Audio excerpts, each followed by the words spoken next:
Think back to when you were brand new at a job and you felt like you were nervous and uncertain. Well, that's really got to be the case for a new teacher, right? Well, Sydney Erichsen just made it through her first 9 weeks of her first time teaching job ever at Rock Island Academy.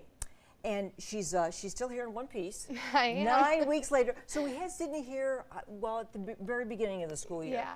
Do you think you felt different that day than today, Sydney? Probably. I'm much more confident as an educator now. I kind of got into the groove of things, and I'm ready to keep pushing through the school year. Oh, cool. So you teach the 5th graders? Yep. Yes. And so we have some pictures of them. They're an active group. Yeah. How many do you have? I have 20 in my homeroom and 60 total for 5th grade since I teach reading. Oh my gosh. Not 60 at once. No, no. Like in a classroom at once, it'd be about how many? About 20. Is that difficult to handle? Do you have any other adult help in the room? There's sometimes paras in the room with me that help some of the special education students or just in there to help out, but most of the time it's just me. That last picture, did you tell them to pose like that? Funny, yeah. Have all their funny faces on, so that's a hoot. They must love you. I can just tell they must. I think they do. What is it that you try to impart to these kids that you think is different from a regular classroom? Probably being a good person. I can teach them as much about reading and writing as I want, but I want them to walk out of my room being a better person than they were before. Wow. Well, that's a tall order, isn't it? Yeah. I know you feel strongly about it. Okay, I want to let everyone know about a little thing that you do called Roses and Thorns. Yeah. Explain that to our folks. So Roses and Thorns is where they get a sticky note and they write anonymously either a rose or a thorn. A rose is something good that happened to them that week, and a thorn is something bad. They turn them all in, and then I read them out loud for the class. We started doing that so that they could see that others have things going on that they know nothing about.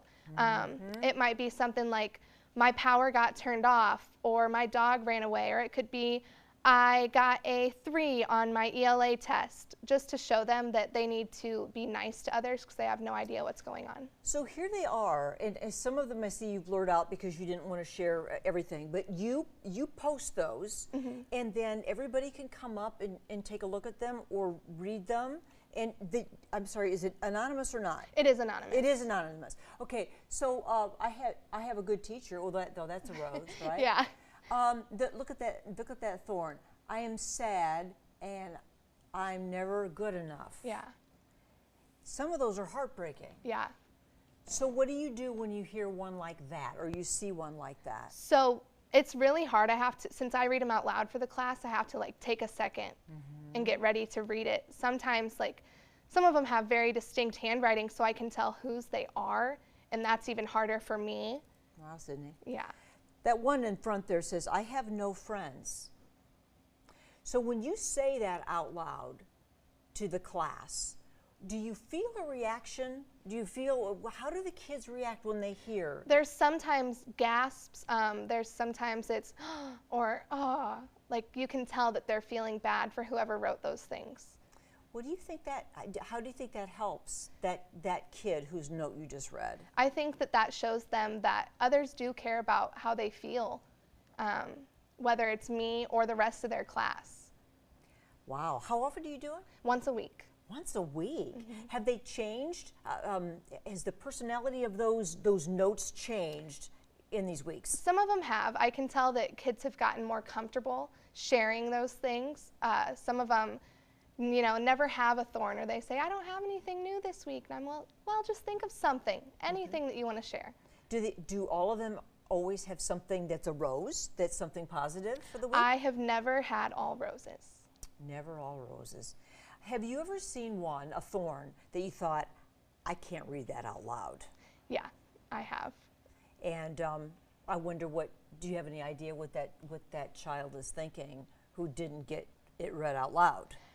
So what I do is I will read parts of it instead of reading the whole thing, because sometimes there's too much detail and I'm like, this does not need to be shared with everyone, but just a little bit of it can be.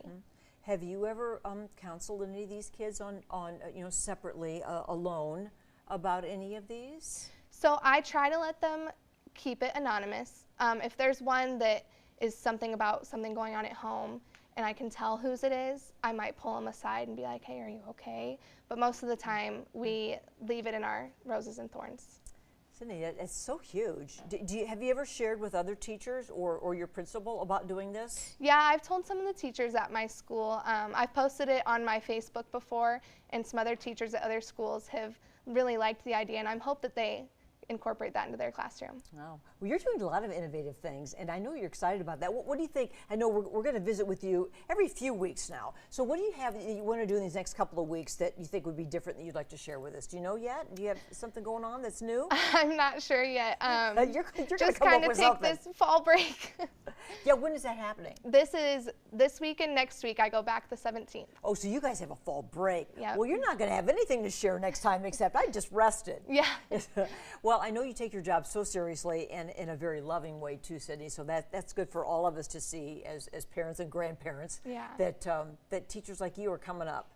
So Sydney Erichsen, first-time teacher in the Quad Cities, and she's from here as well. Yeah. And so we're going to visit with you every now and then, and we'll have you back after you've gone back from your break and see how it's going here. Okay. As we move through the school year. Yep. In the Quad Cities. Thank you, Sydney. Yeah, thank you.